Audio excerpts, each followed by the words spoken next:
de Mateus, capítulo 6,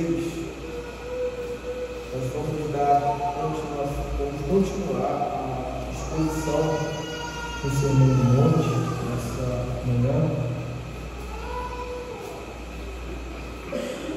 Nosso propósito aqui pela manhã será expor os versos 5 e 7, a parte inicial do livro também, e tratando aí sobre o tema da oração, mais especificamente como não se deve orar, que é o que o Senhor Jesus vai tratar aí nessa sessão. Ao longo da exposição nós vamos perceber que fizemos essa divisão. Na parte da noite nós vamos expor o verso 6 e a parte final do verso 8. Ok? Vamos fazer a leitura do capítulo 6, versos de 5 a 8. Vamos concentrar também nos versos 5 e 7. Peço a compreensão dos irmãos também, que o Ricardo fala. Vamos fazer a leitura da palavra do Senhor. Diz assim: e quando orardes, não sereis como os hipócritas, porque gostam de orar em pé nas sinagogas e nos cantos das praças, para serem vistos dos homens. Em verdade vos digo que eles já receberam a recompensa. Tu, porém, quando orares, entra no teu quarto e fechada a porta, orarás a teu Pai que está em secreto, e teu Pai que vem em secreto te recompensará. E orando, não useis de vãs repetições como os gentios, porque presumem que pelo seu muito falar serão ouvidos. Não vos assemelheis, pois, a eles, porque Deus, o vosso Pai, sabe que tendes necessidade antes que vos peçais. De orar ao Senhor. Senhor Deus bendito, pedimos, meu Pai, nesse momento que a tua palavra está aberta, o nosso coração lança sobre a tua palavra toda a expectativa, que teu Espírito faça-nos compreender aquilo que lemos, que teu Espírito nos instrua, Senhor, aplicando em nós essas verdades e trazendo a Deus sabedoria, segundo o Senhor, para a vida, para a edificação da igreja, para o nosso consolo e para a conformação do Pai de Cristo em cada um de todos. Fica com a tua igreja, Deus abençoe, assim oramos em nome de Cristo Jesus. Amém.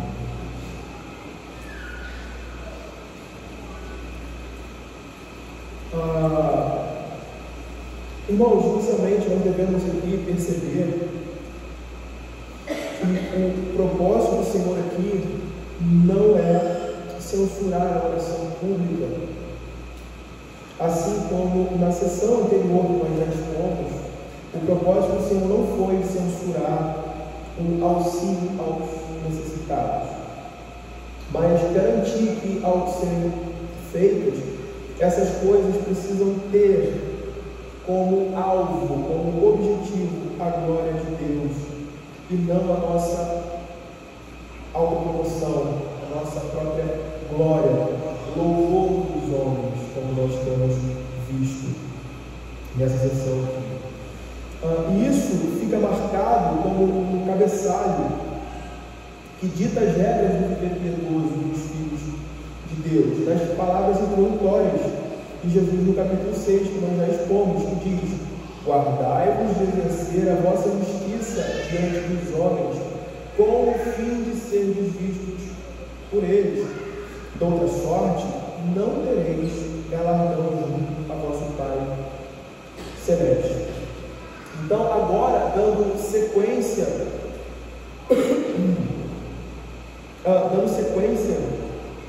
ao seu objetivo de ensinar como a justiça dos seus filhos como a justiça dos seus discípulos, deve exceder muito a justiça dos fariseus e escribas, o Senhor aqui, ele aplica a segunda ilustração do seu sermão, que é oração, que unida à esmola, ou seja, a obra de auxílio aos necessitados em jejum, descreve aí o centro daquilo que a religião judaica julgava ser o topo da piedade de um homem.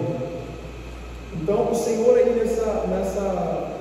nesse ponto, mais uma vez, Ele está expondo a justiça desses homens como uma justiça deficiente, uma justiça hipócrita diante de Deus.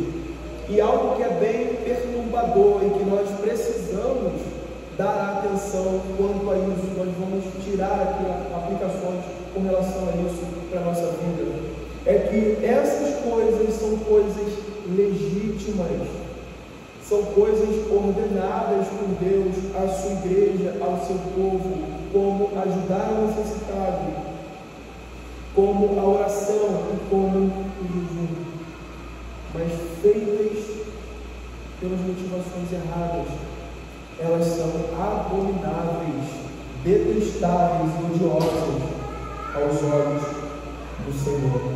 E aí, no verso 5, nós temos essa primeira aplicação, ou melhor, essa primeira ilustração, a segunda ilustração. A primeira foi sobre as obras de necessidade, auxílio, E aí nós temos, verso 5, e quando orardes, não sereis como os hipócritas, porque gostam de orar em pé nas sinagogas e nos cantos das praças para serem vistos dos homens. É interessante aqui, para melhor proveito da exposição desse tema do Sermão do Monte, fixarmos no início de cada uma dessas ilustrações a palavra de alerta dita pelo Senhor Jesus no início do verso, no início do capítulo, no verso 1, que diz: guardai-vos. Então sempre tenhamos isso aí como fixo em cada uma dessas cada um desses inícios aí de novas ilustrações, porque esse guardai-vos aí, ele se reveste de significado a cada uma dessas ilustrações.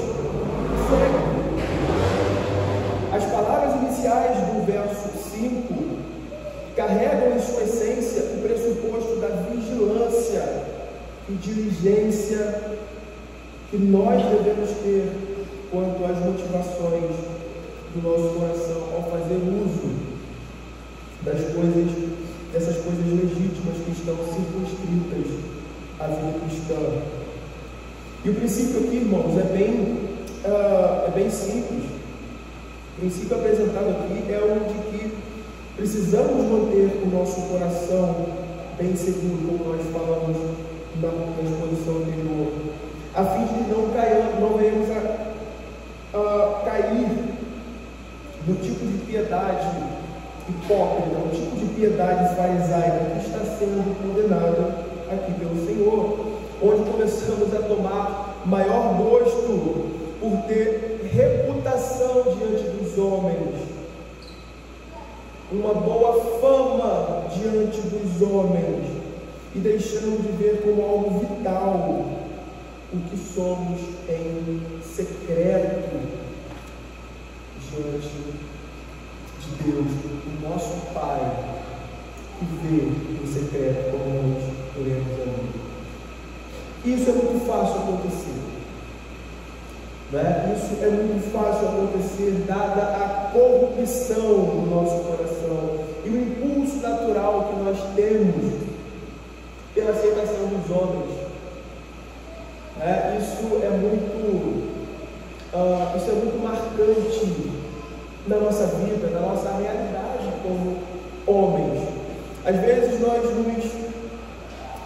nos sentimos constrangidos, ficamos envergonhados e às vezes até nos sentimos acuados em determinadas situações que envolvem, como por exemplo, a oração. Não é porque a gente não sabe como falar, ou o que orar, ou o que dizer diante de Deus, mas é porque nós estamos com o como as pessoas vão perceber aquilo que eu estou falando? É o famoso temor dos homens.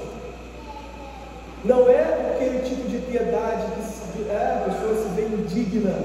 E ainda assim, olha, como a oração do publicano, a oração do fariseu e do publicano, que ele não ousa nem olhar, mas ele diz ser propício a mim. Não se trata disso. Se trata exatamente de um orgulho, de uma vaidade inata no coração do homem, que busca sempre essa aprovação, de querer saber, poxa, será que eu estou orando tão bem a ponto do fulano, ciclano e beltrano admirarem a minha forma de expressão, a minha forma de orar a Deus?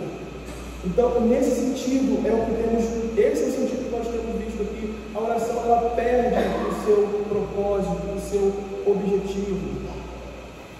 E, particularmente, irmãos, eu creio que há poucas áreas da vida cristã em que precisamos de mais instrução e encorajamento do que a oração, que nós vamos perceber no culto de Deus.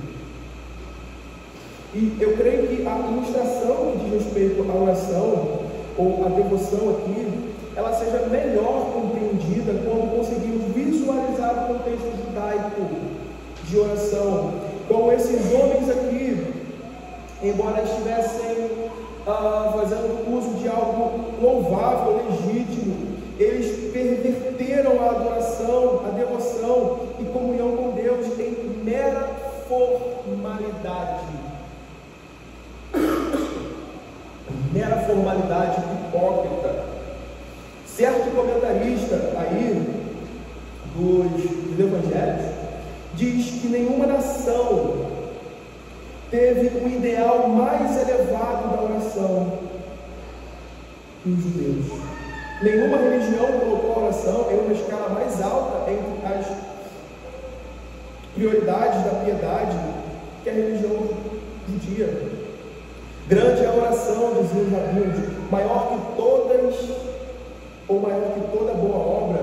Entretanto, e esse é o ponto que nós vamos desenvolver, na prática judaica da oração, tinham penetrado defeitos fatais, defeitos terríveis, que corroeram a base, a estrutura e o significado do que deve ser a oração. Estritamente falando, existiam duas orações que todo judeu deveria repetir diariamente: o Shema e o Shemoneh Yisrael. Peço desculpa a pronúncia do hebraico.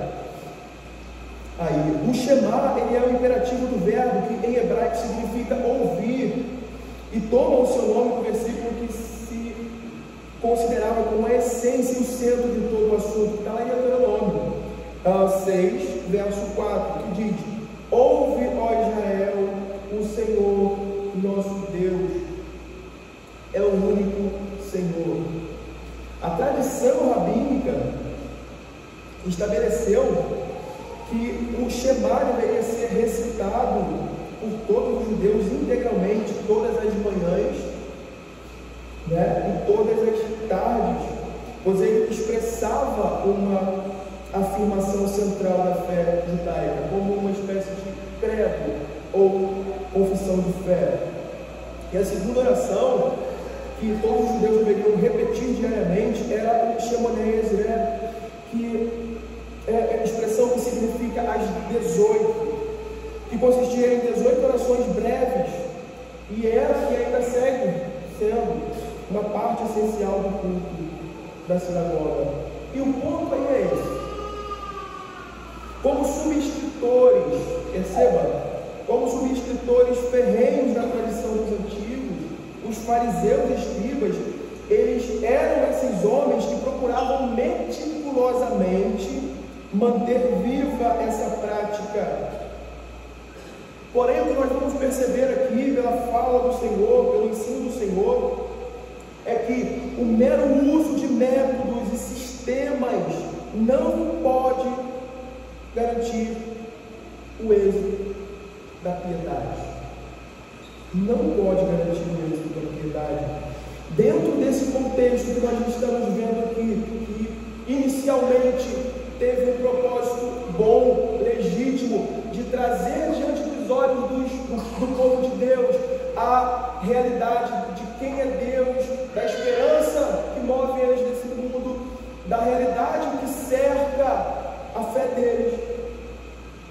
Eles corromperam o propósito disso. Dentro desse contexto, a oração se converteu em uma mera forma para aplacar a consciência deles com eles mesmos,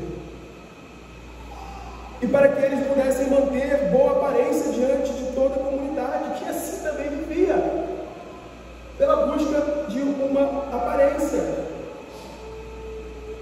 Barclay, comentando isso aqui, esse trecho aqui das Escrituras, ele vai dizer algo bem interessante. Veja, virtualmente não havia circunstância da vida que não tivesse sua fórmula devocional apropriada. Havia orações para dizer antes e depois das refeições, havia orações relacionadas com a luz, com o fogo, os raios, a lua nova, os cometas, a chuva, a tempestade, o mar, os lagos, os rios, as boas notícias, o estrear móveis novos, entrar e sair de uma cidade. Tudo se havia feito e sistematizado um tipo e jeito de oração. Tinha oração para absolutamente tudo, detalhadamente. Ou seja, pela meticulosidade com que se estabeleciam fórmulas e circunstâncias para cada oração, o judaísmo colocou sobre a oração um sistema que se prestava ao formalismo. Ele se prestava mais ao formalismo do que a devoção, a comunhão com Deus. Ele se prestou a um formalismo vazio.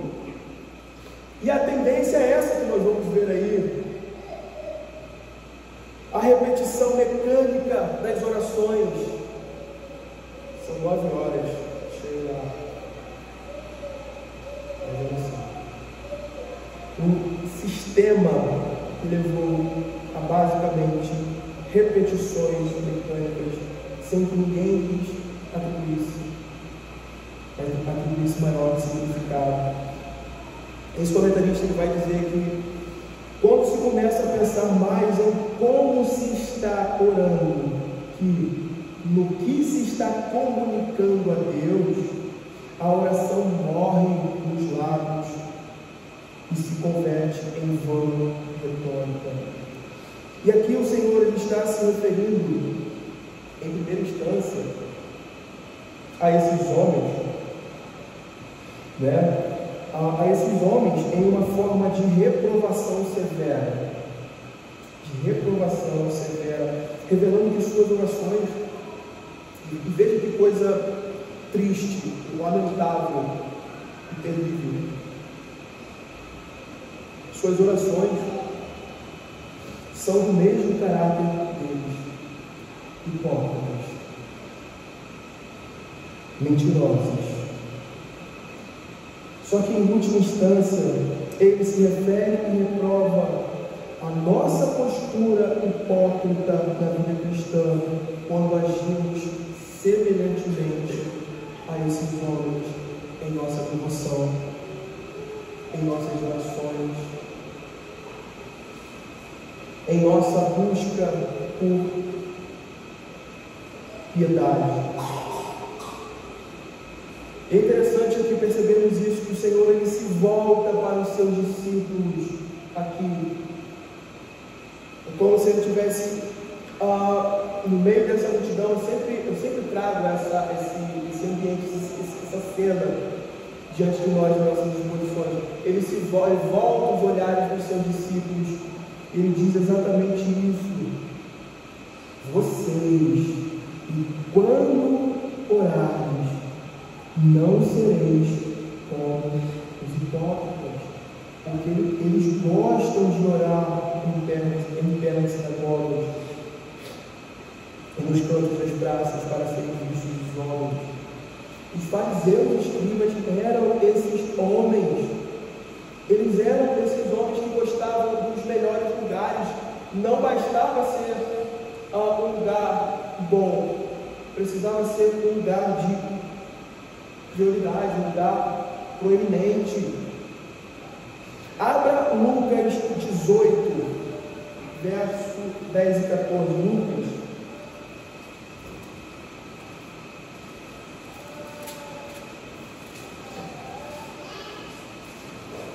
Lucas 18, versos 10 e 14.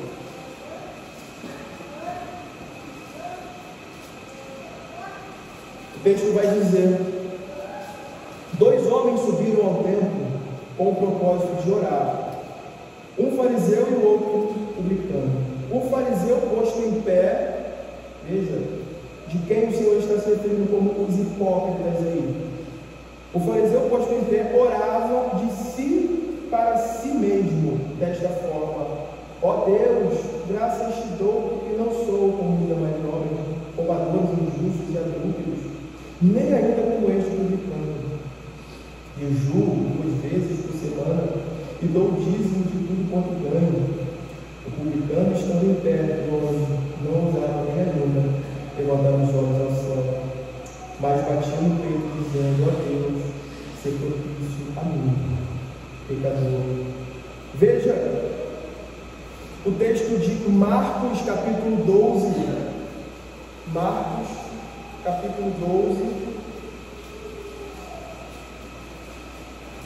Versos 38 a 40.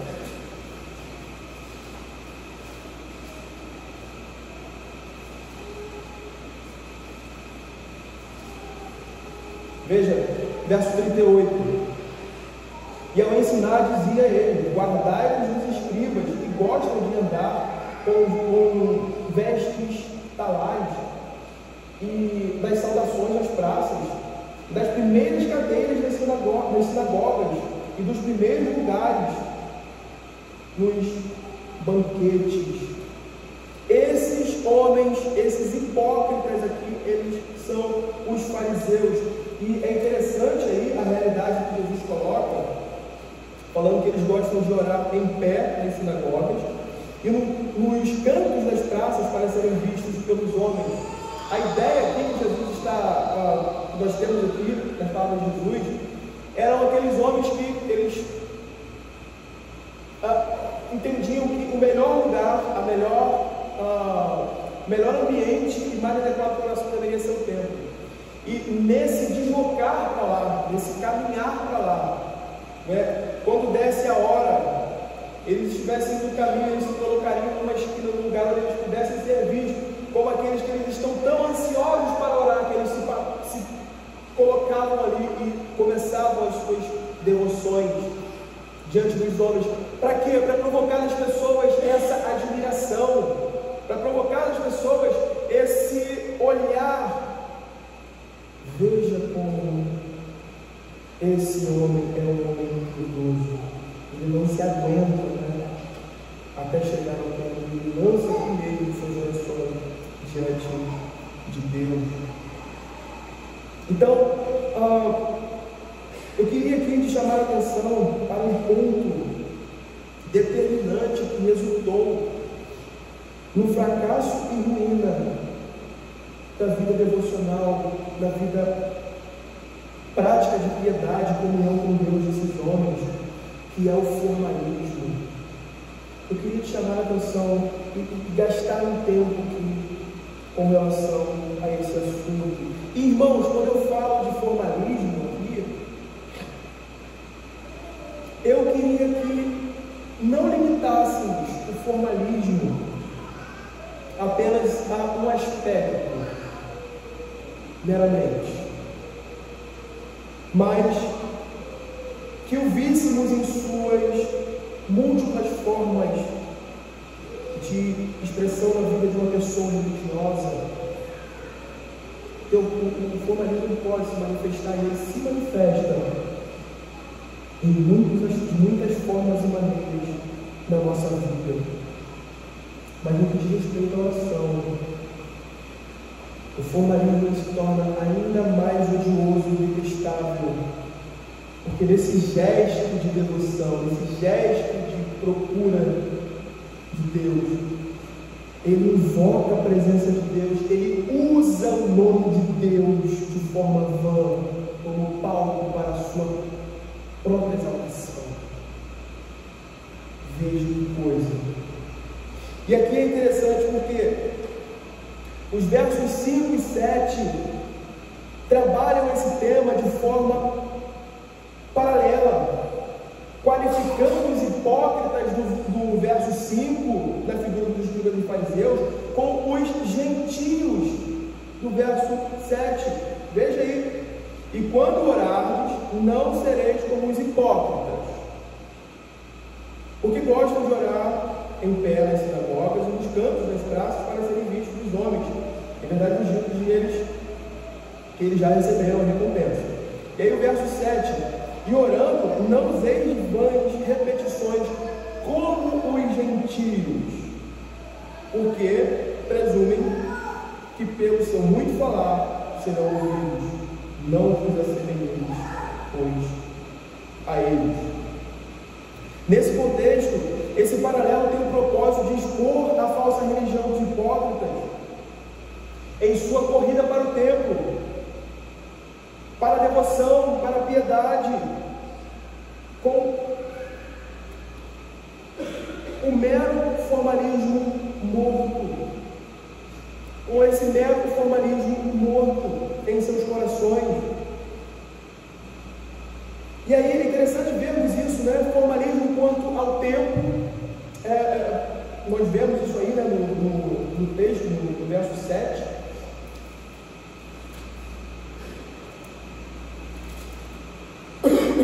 Verso 7. E orando não useis vãs repetições, como os gentios, porque presumem que pelo seu muito falar serão ouvidos com orações prolongadas. A extensividade. Formalismo quanto ao lugar na sinagoga, somente no quarto. Algumas pessoas colocam, a gente vai ver isso no sermão da noite, mas algumas pessoas colocam determinados lugares como únicos lugares possíveis para a oração ser ou uma oração fervorosa, ou uma oração aceitável diante de Deus. Formalismo quanto à forma, recitando palavras rebuscadas, trechos de orações bonitas, como se essas coisas fossem chamar a atenção de Deus, atrair o olhar de Deus, então tornar a Deus disposto a ouvi-las. É como se o Senhor estivesse mostrando aqui, no meio desses paralelos,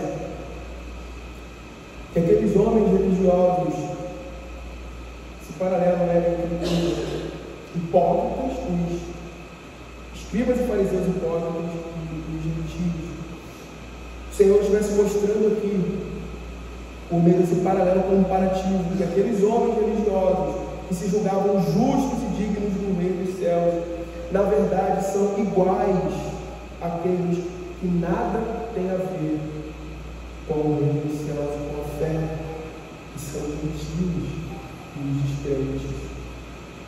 Não sei se você está conseguindo perceber essa relação, esse paralelo grave e sério que o Senhor Jesus está fazendo aqui. Irmãos, um princípio que podemos aprender aqui é que o fracasso que leva à ruína da devoção, que causa esse estrago na nossa vida devocional, ele começa com um espírito de orgulho espiritual. De orgulho espiritual. E ele se desenvolve pelos meandros do formalismo, que na maioria das vezes se utiliza de meios legais e legítimos como oração, para promover as custas do nome santo de Deus. E o ponto, irmãos, que devemos considerar aqui para o bem da nossa própria alma, para o bem da nossa própria alma, é justamente esse: se os mestres, rabinos, seguidos dos fariseus e escribas, corromperam um princípio que envolve oração. Não devemos presunçosamente presumir que nós estamos livres desse pecado em nossas vidas. Não devemos presumir nos colocarmos nessa cadeira de isenção. Não é para falar, isso aí é algo à parte. Eu queria citar aqui as palavras de J.C. Ryle comentando esse tema do formalismo. Ele diz algo muito sério. Veja o que ele diz: não há nada tão comum como uma religião de forma. É uma das grandes doenças genéticas de toda a raça humana. Nasce conosco, cresce conosco e nunca nos deixa até que morramos. Nos encontra em igrejas e em capelas, entre ricos e pobres, entre pessoas instruídas e sem instrução, entre romanistas e protestantes evangélicos e entre ritualistas. Independentemente de onde formos ou da igreja que frequentamos, nós nunca estamos fora do alcance de sua infecção.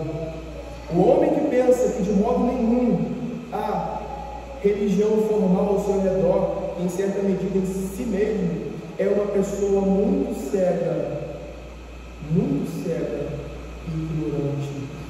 O formalismo é um mal real, comum entre todos os homens, e ele é um perigo real entre nós aqui. Eu sempre tenho dito isso, que nós temos a capacidade de perverter, de distorcer até aquelas coisas mais legítimas que o Senhor colocou à disposição do seu povo, para que ele cresça, para que ele se desenvolva, descampando para orgulho, para vaidade, para formalismo, para tudo aquilo que é danoso à nossa própria vida e comunhão com Deus. Então nós devemos partir dessa compreensão. O formalismo é algo presente, possível entre nós. E nesse paralelo comparativo, o Senhor começa por nos ensinar, e ensinar seus discípulos já como não orar. Não sejam como os hipócritas, não se assemelhem a eles, com os ímpios, porque eles podem, e isso é muito fácil, não é? Trazer à boca belas palavras, fazer orações como os ímpios fazem, como mantras. Às vezes eu estou em determinada situação, que acontece alguma coisa ruim, e está cheio de gente ímpia ali, tem um crente, e acontece determinada coisa, elas invocam o nome de Deus e fazem orações, mas essas orações não significam nada diante de Deus, não tem nenhum significado. É a mesma coisa que o Senhor está acusando os crentes formais, o formalismo que às vezes para dentro da igreja, em muitos momentos devocionais nossos, na nossa própria casa, não tem significado algum, porque não parte de um coração que tem a Deus como a honra que ele deve ter. Não está buscando a glória de Deus, mas o olhar dos homens, com repetições, com infinitos adjetivos. Eu não trouxe aqui, mas lendo o comentário de Barker sobre isso aqui, ele traz ali um comentário, e eu não lembro quantos adjetivos esses homens costumavam colocar antes de começarem de fato a orar. Senhor, Santíssimo, isso, aquilo. Adjetivos, mais adjetivos, isso. E no final da sua oração, eles nada oraram, nada comunicaram a Deus das suas necessidades, das necessidades dos seus próximos, do avanço do reino.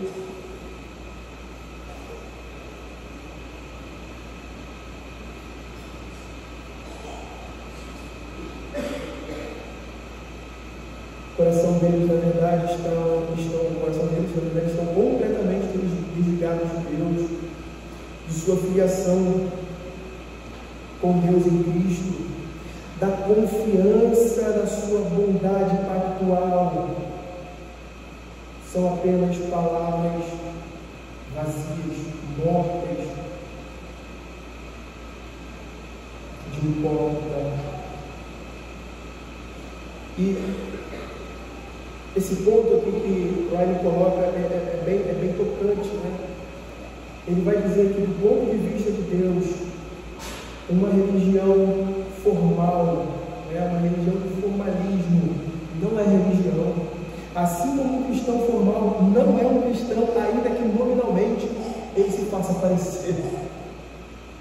Vocês conseguem perceber essa relação que o Senhor está fazendo aqui, nesses paralelos do verso 5 e do verso 7? Não sejam como os hipócritas. Quem são os hipócritas? Os escribas e fariseus.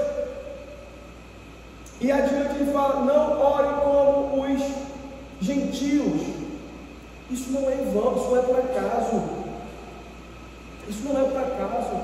Porque em muitos trechos das Escrituras o Senhor deixa clara essa realidade de que esses homens religiosos que buscam pela casca da religião adorarem a Deus, fazerem o que é bom, mostrar a sua justiça, na verdade eles são ímpios, eles são filhos do diabo.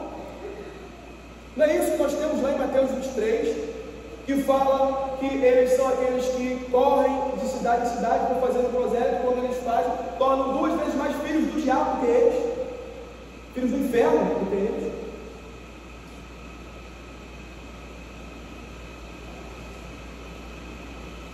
Não sejam como os hipócritas, não se assemelhem com eles, porque no fundo eles são ímpios.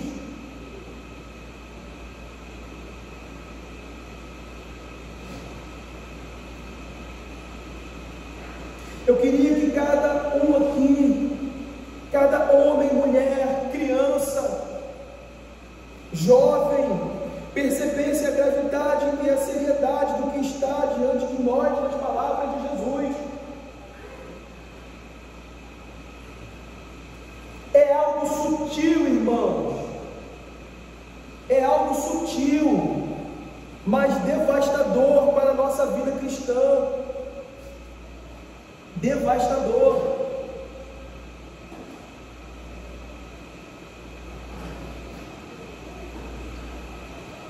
A familiaridade com a forma de religião, preste bem atenção nisso. A familiaridade com a forma de religião, enquanto negligenciamos seu princípio e sua realidade, tem um efeito perigosamente enfraquecedor da consciência, e que por sua vez traz pouco a pouco uma crosta espessa de insensibilidade sobre todo o homem interior, pouco a pouco tornando-o insensível, duro, impenetrável, irreconciliável, aquele que você chega, mostra pela verdade, mostra pelas Escrituras.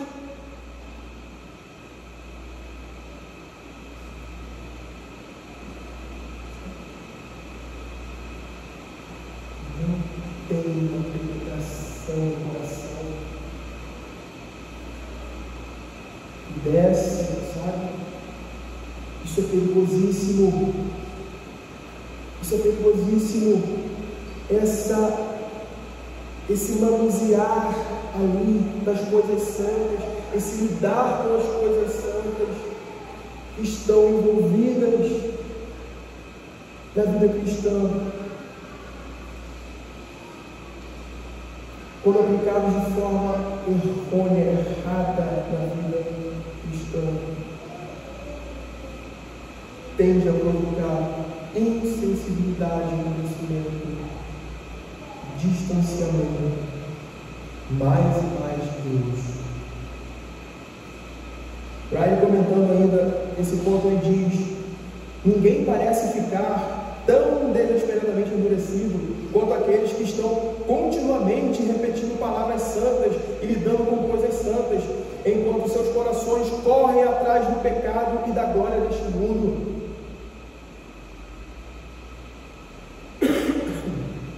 E veja isso, o formalismo, ele carrega em suas entranhas essa ambição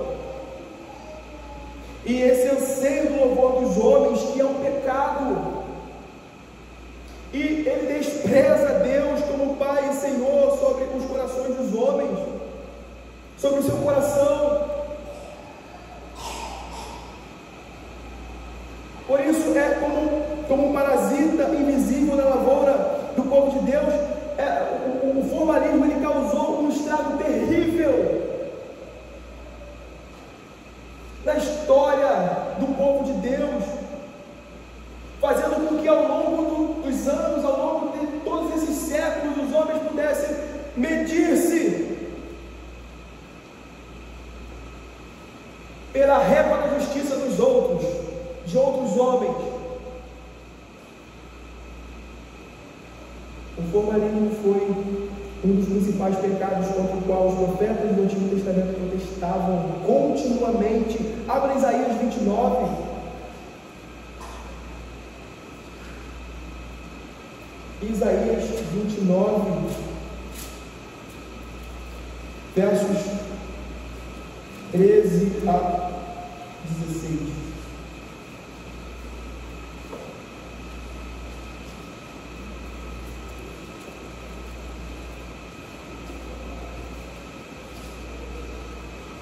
Veja,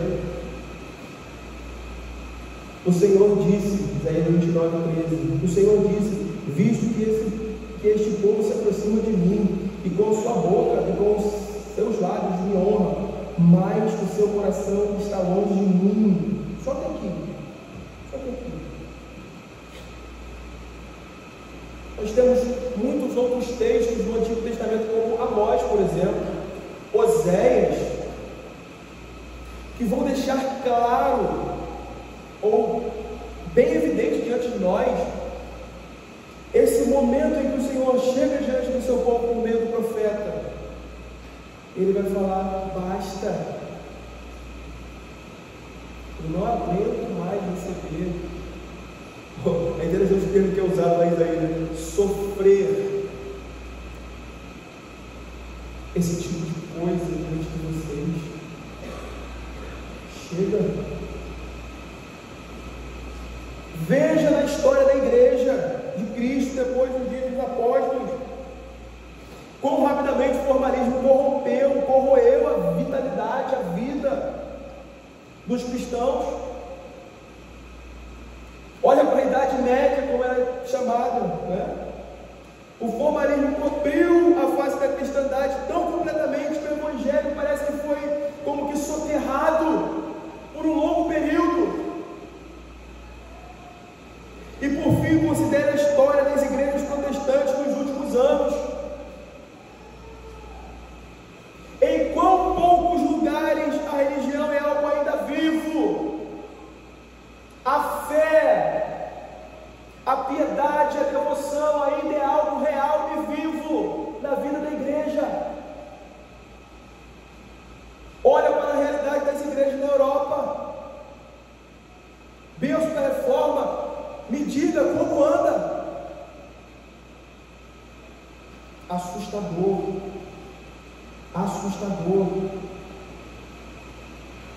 Olha para a história, ou olha para a realidade da igreja nos Estados Unidos. A nossa mãe hoje é uma apóstata. É uma apóstata.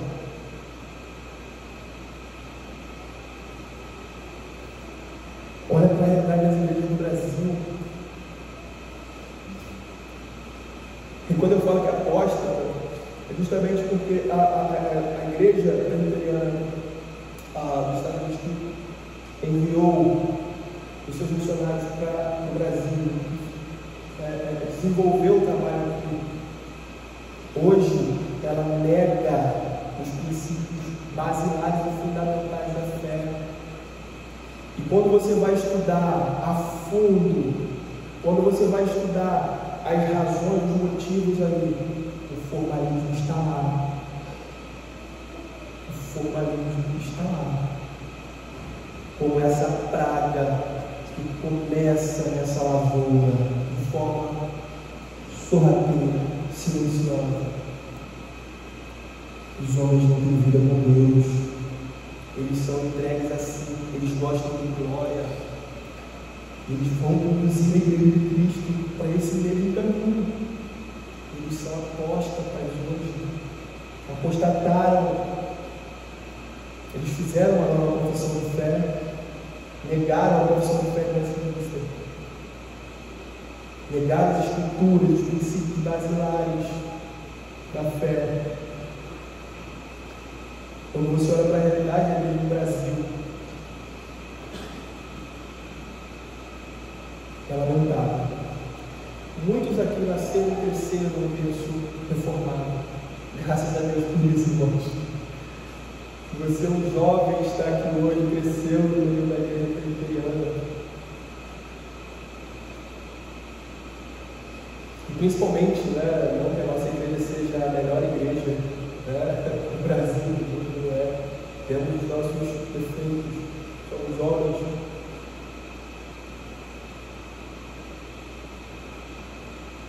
Mas eu posso dizer com bastante segurança, eu vi muita coisa que está relacionada à igreja, que está relacionada a culto, que está relacionada à piedade, que está relacionada à devoção, e que não tem nada disso.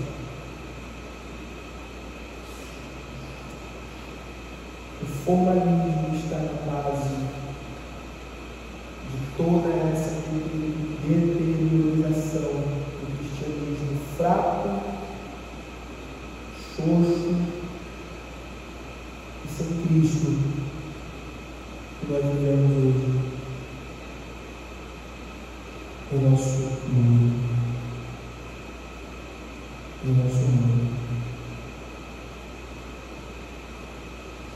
E aí eu caminhando para o final, do fim,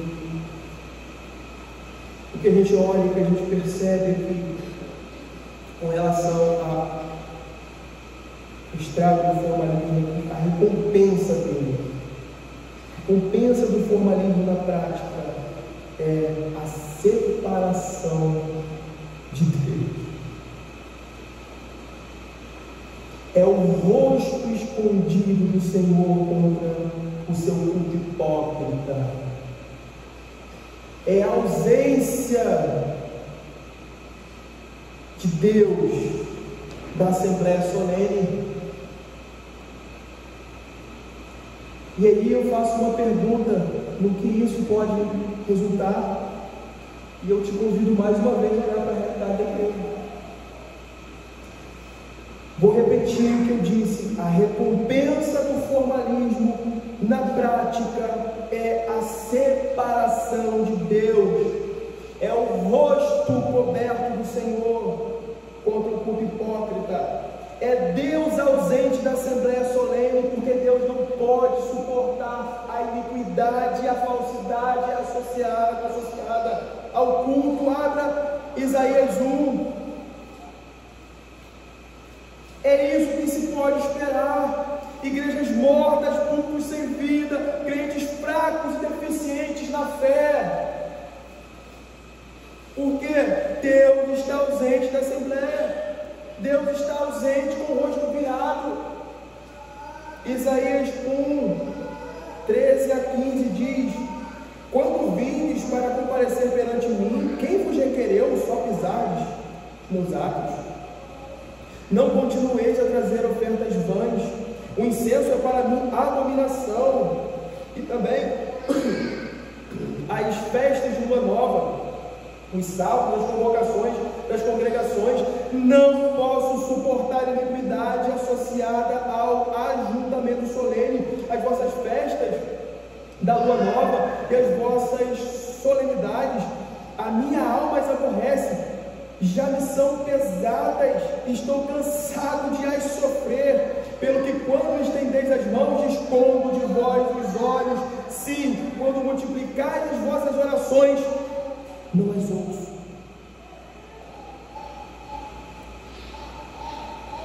Não as ouço. O ar de peso que paira sobre essa realidade que Cristo está ensinando aqui aos seus discípulos, particularmente, está exatamente nisso. Quando multiplicar as vossas orações, não as ouço. Não as ouço. Deus não ouve a oração hipócrita.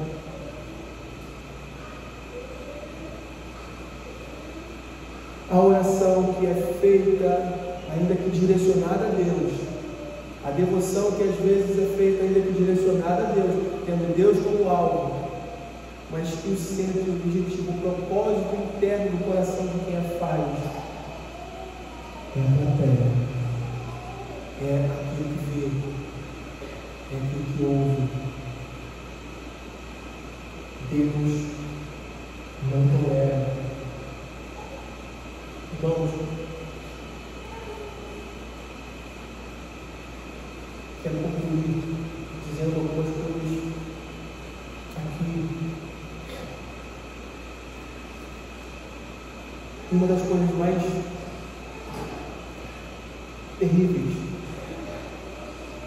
a pior coisa que pode acontecer a uma pessoa ou ao ajuntamento de pessoas ditas nominalmente cristãs, a pior coisa é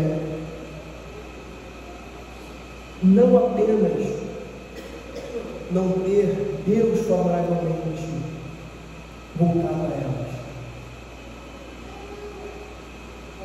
É um relacionamento vivo, real, gracioso, galardoador, mas é ter o desfavor de Deus contra elas, entregando-as às suas próprias loucuras, aos seus próprios pecados, às suas mentiras e ilusões. A pior coisa que pode acontecer a alguém, a uma igreja, nesse sentido que nós estamos vendo aqui, é isso. Que você só não tem apenas o olhar desfavorável, né? Aquele olhar favorável não tem um olhar favorável a Deus, mas ainda conta com o desfavor de Deus contra, entendendo. É isso que significa que temos em verdade digo que eles já receberam a recompensa. É uma coisa terrível, né? Que no Antigo Testamento era dito por Icabode: foi-se a glória de Deus, o que resta é apenas hipocrisia, o aplauso da plateia, o olhar dos homens. Queria concluir, terminar essa primeira parte da exposição aqui, desse tema tão vital a nós, fazendo algumas observações. Na verdade, uma observação. O sermão termina aqui, termina na sequência. Formalismo é um pecado a ser combatido em nossa vida cristã. Hoje, agora, de forma urgente, porque ele é um grande vilão, ele é um grande destruidor da nossa devoção, da nossa vida de oração por Deus. Eu queria convidá-los a examinar seus corações, que nós possamos examinar os nossos corações como quem está à vista de Deus, diante de Deus. como nós vimos na exposição passada, trazendo esse senso da realidade de que a vida cristã, a vida de cada homem, que ela é desenvolvida diante da face de Deus. E que nessa avaliação do nosso coração nós possamos levar isso em conta de forma rígida, por mais bonitinho que ele possa parecer e se apresentar, ele nunca levará ninguém ao céu. O máximo que ele pode fazer é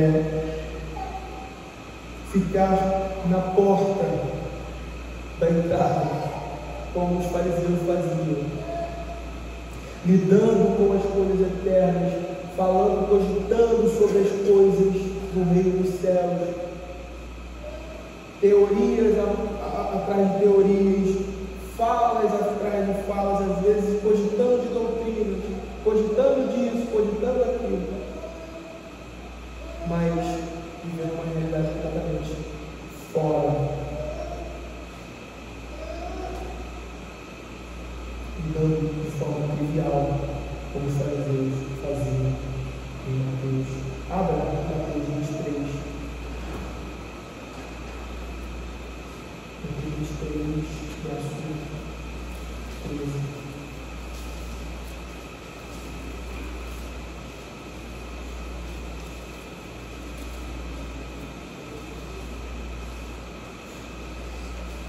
Ai de vós, escribas e fariseus hipócritas, porque fechais o reino dos céus diante dos homens, pois vós não entrais, nem deixais entrar os que estão. Que nós possamos, irmãos, diante dessas palavras que o Senhor Jesus proferiu aqui nesse trecho dos seus monumentos, avaliarmos quão formal, formalismo temos apresentado diante do Senhor com nossas orações, porque elas não servem. E a nossa expectativa então se lança naquilo que o Senhor então irá nos ensinar nos versos 6 e final do 8, que é trazer de novo, trazer a consciência dos seus filhos, dos seus discípulos, a realidade paternal, esse relacionamento, o que significa a oração dos filhos de Deus. Que é o que nós vamos ver. Tu, porém, quando orares, entra no teu quarto e fechada a porta, orarás a teu Pai que está em secreto. E teu Pai que vem em secreto te recompensará. Última parte. Porque o vosso Pai, só aqui são 3 vezes, sabe, o vosso Pai que está em secreto, sabe que tem necessidades antes que lhe peçais. Vamos ver então a natureza da oração, como devemos então, de fato, orar ao nosso Senhor. Fechamos os olhos. Senhor Deus, Pai Santo, o Senhor nós pedimos, Deus, que por Tua Palavra, por Teu Espírito, o nosso coração seja guiado e dirigido a compreender essas coisas, esses resultados que vimos aqui, de forma humilde, de forma inclinada ante a Tua majestade. E que possamos, ó Pai, como um vigia, como um soldado alerta, vigiarmos os nossos corações com toda diligência, a fim de nos desvencilharmos dessas coisas que nos provocam e nos leva ao formalismo, a orações vazias. Guarda, ó Deus, o teu povo de uma vida cristã, de uma vida vazia com relação à busca pela comunhão contigo. Guarda a tua igreja, Senhor, de viver uma mentira com relação à vida espiritual e devoção a ti. Podemos assim confiante